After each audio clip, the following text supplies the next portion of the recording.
Welcome back. Today's poem is going to be a poem about the serf. It's called The Serf and it's by the South African poet Roy Campbell. Now, why do I say South African? It will become clear as we go through the poem. So, a little bit of background. When you think about serfdom, we think about laborers under the economic system of feudalism, which was the dominant mode of economic and social production in Europe in the medieval ages. So serfs are laborers who work the land, who farm the land for the lord of the house. So immediately we establish that master-serf or master-slave relationship. So the poem is told from the perspective of the serf and by extension the perspective of the oppressed. So the poem begins, his naked skin clothed in the torrid mist. Immediately we get this idea of the serf having nothing on him but his naked skin. So his whole being devoted to hard labor. There's nothing fancy about him. He has no clothes on. We might imagine the work on the land is tough, is demeaning, it's backbreaking. So the only clothes he has on is the skin, and by extension the only possession that he really has is his own labor. So it's clothed in the torrid mist. Here nature is not given any sort of romantic qualities. Here the mist is torrid. This is a struggle, an elemental struggle between man and the elements, between man and nature. And it is the oppressed who feel most keenly the suffering that is associated with that sort of hard work. So the torrid mist that puffs in smoke along the patient hooves. So as the serf and the beast of burden go about their labor, we see the environment becoming this sort of spreading mist of torridness, mist of, you might say, gloominess that puffs in smoke around the patient hooves. The animal is patient. The laborer also goes about his work in a patient manner. The plowman drives a slow somnambulist. Now, of course, somnambulist is a person who sleepwalks. So the serf is being described as somebody who is a somnambulist and is moving slowly. In other words, we might infer somebody who really doesn't have the full measure of consciousness of a proper, alive human being. So he goes about his labor not really thinking about what he's doing, not really, being there in the moment, not really having access to a full, developed, free consciousness. So it's a slow somnambulist. And through the green, his crimson furrow grooves. So note the verb grooves. Note this idea of labor. How the laborer, through the toil, through the expense of his labor, grooves the green.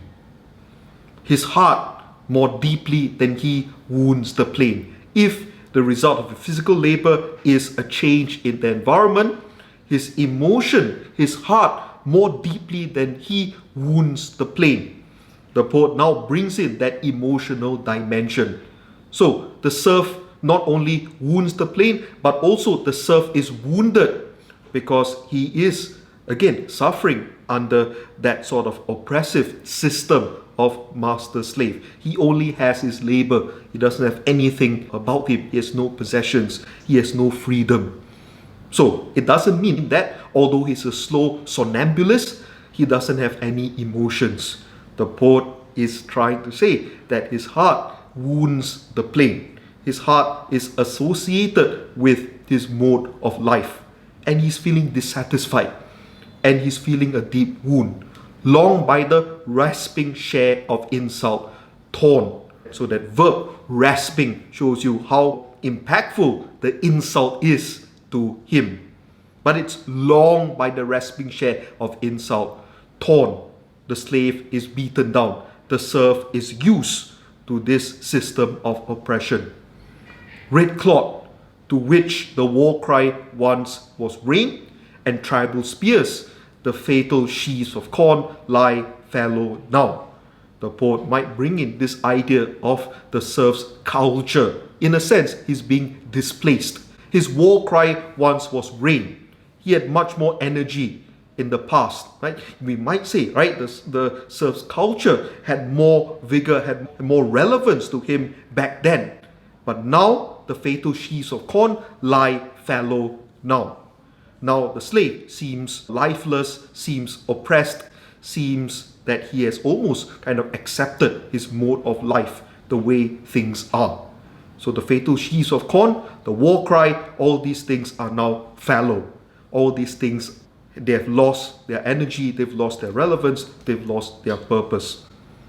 But as the turf divides, look at the 9th line of the poem. Now note, this is a sonnet. Again, we've talked about sonnets in the past. 14 lines, a form traditionally used to talk about love. Now, Campbell uses the form of the sonnet and uses it in a 8-6 structure. Remember the Italian sonnet. What's important about the Italian sonnet is what we call the volta, or the change. So, in the first 8 lines of the poem, as is done here, a situation is set up. The serf, his environment, his emotions, his way of life, all these are being set up. All these are being dramatized for us. Now, the final 6 lines of the poem will provide the reader with a sort of reflection. Not only thinking about the situation set up in the first 8 lines, but also a kind of commentary on what has been put in the poem. So the 9th line of a Italian sonnet is what is known as this turn, where the poem shifts in perspective. And Campbell is using that 9th line here.